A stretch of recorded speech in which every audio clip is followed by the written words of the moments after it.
The screen opens on a dusty attic, bathed in the golden haze of a setting sun. An old photograph sits framed in the center. A young Cristiano Ronaldo, barely a teenager, stands in a cracked courtyard, his eyes blazing with a mix of defiance and hope. The narrator's voice cuts through the silence, warm, yet layered with a quiet ache. Before the world knew his name, before the stadiums roared, there was a boy with holes in his shoes and a fire in his soul. And somewhere, in that same world, there was a man who saw that fire, not as a flicker to ignore, but as a flame to guard. The camera drifts from the photo to a memory. 12-year-old Cristiano, all knobby knees and grit, dribbles a battered soccer ball through the narrow halls of Escola Juan 23. His uniform hangs loosely, his shoes held together by tape. Laughter erupts as two older boys shove past him, sending the ball crashing through a window. Glass rains down. Cristiano freezes, his breath hitching, not in fear, but fury. From the shadows steps Senior Manuel Silva. His back is bent, his hands etched, with decades of labor, but his gaze is unbroken. He steps between Cristiano and the bullies, his voice a quiet thunder. Leave him. You want to mock someone? Mock me. I'll trade you my broom for your pride. The boys slink away. Senior Silva turns to Cristiano, tears cutting through the dirt on his cheeks. Without a word, the janitor offers a handkerchief, frayed but clean. Tears won't mend glass, Cristiano, but they'll water the ground where you'll rise. Cristiano hesitates, then takes the cloth. His stomach growls. He hasn't eaten since dawn. Senior Silva kneels, placing a small bundle in his hands, a sandwich wrapped in paper. The boy's fingers tremble as he unwraps it.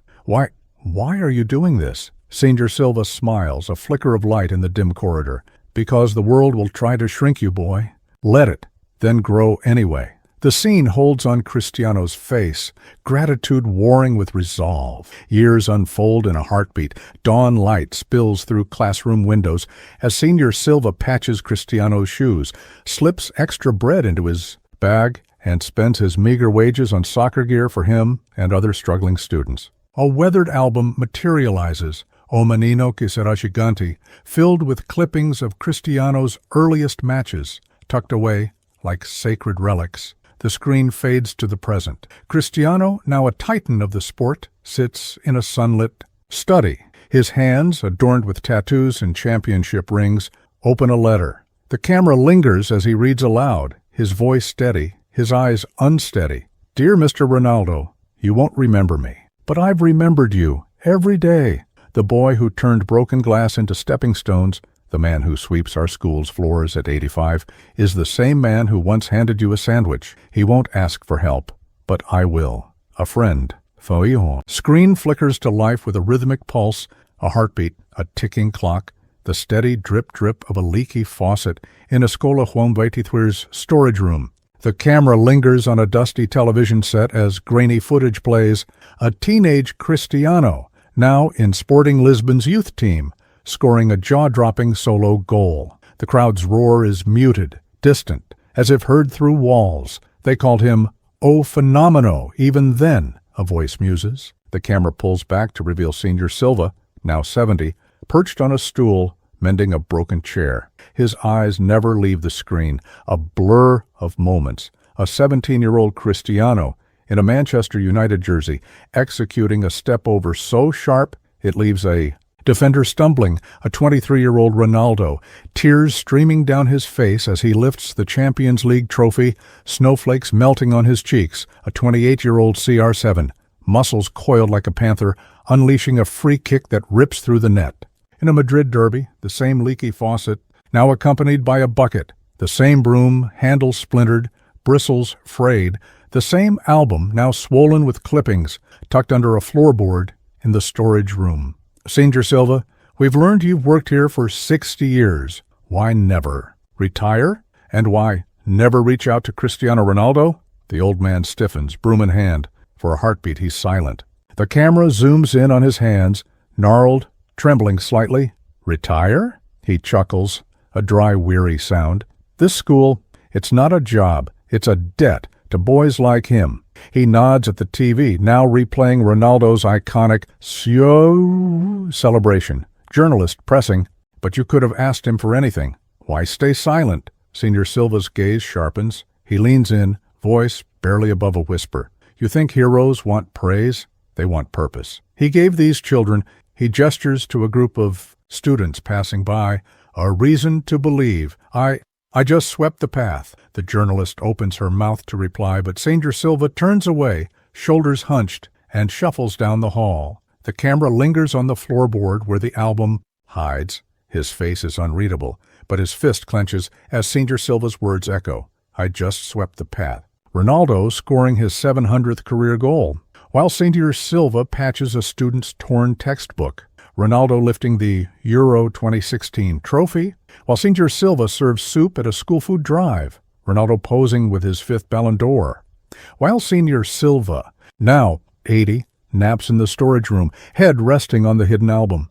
Some legacies aren't built in headlines. They're swept into corners, waiting to be found. The hum of Madrid's nightlife seeps through the penthouse windows, but Ronaldo sits motionless, the journalist's interview replaying on his laptop. His reflection glares back from the dark screen. Sharp suit, chiseled jaw, a portrait of invincibility, yet his fingers dig into the armrests as if anchoring himself against a storm. I just swept the path, the words loop in his mind sharper than any defender's tackle. He rises abruptly, pacing past trophies that gleam under spotlights. Purpose. The word tastes foreign. He spent decades chasing perfection, but this feels like a goal he never saw coming. A knock interrupts.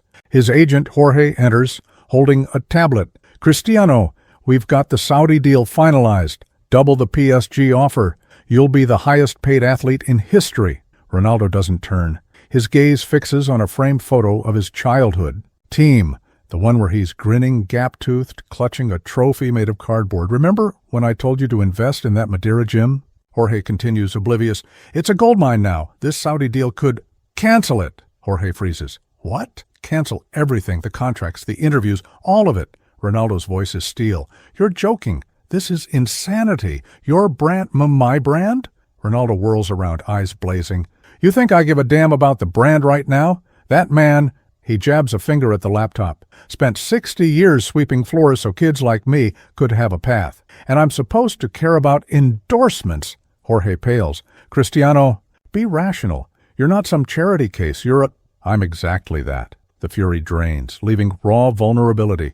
Or I was, and I forgot. Silence hangs heavy. Outside, a car alarm wails. Jorge sighs, running a hand through his hair. What's the plan then? Fly to Madeira? Hug the old guy on camera? The press will eat this up. Ronaldo's guilt trip. Billionaire returns to roots. You sure this isn't just... He trails off, but the unsaid a PR stunt lingers. Ronaldo's laugh is bitter. You're right, it will be a show, but not for them. He taps his chest. For me, a private jet. Ronaldo stares at the clouds, a faded handkerchief clutched in. His palm, the same one Senior Silva gave him at 12. He presses it to his lips, murmuring, I'll sweep the path back. The school gates creak open.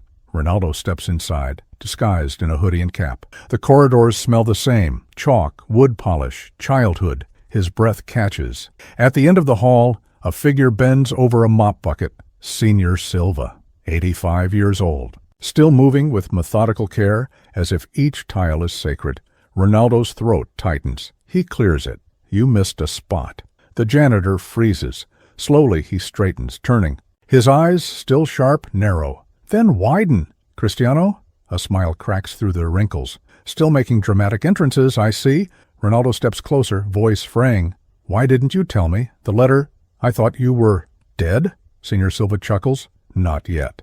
Though God knows I've tried to retire. These old bones keep finding excuses to come back. No. Ronaldo kneels, gripping the man's weathered hands.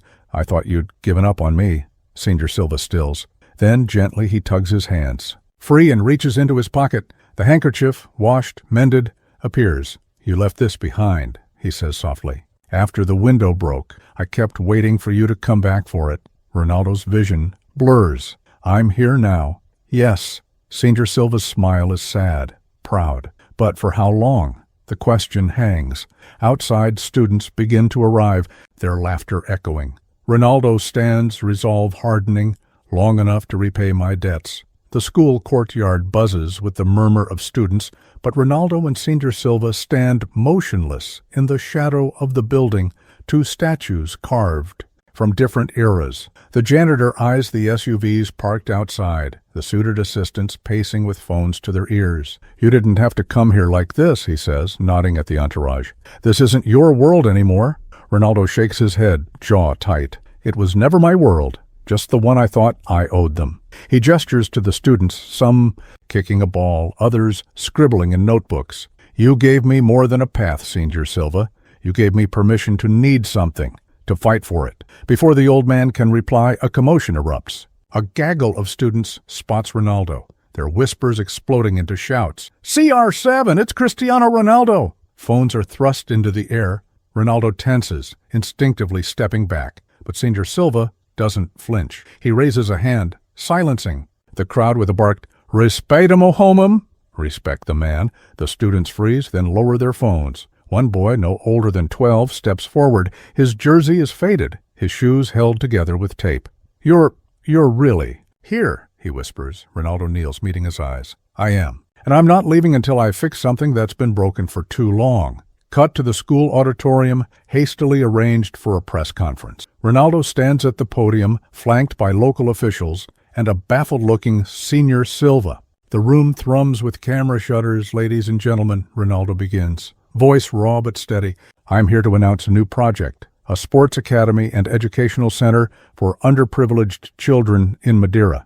It will provide training, scholarships, and meals for every child in need." A reporter interrupts. "Mr. Ronaldo, is this a response to criticism about your Saudi move? A legacy play?" Ronaldo's eyes flick to Senior Silva. "No, this is a debt payment." He steps aside, gesturing to the janitor. This man, Manuel Silva, spent 65 years cleaning these halls. Not for glory, not for thanks, for purpose. Today, I repay that purpose. He turns to Senior Silva, extending a hand. "The center will bear your name. Centro Manuel Silva. Because heroes don't need statues, they need their stories told." Senior Silva's face crumples. He shakes his head, tears spilling.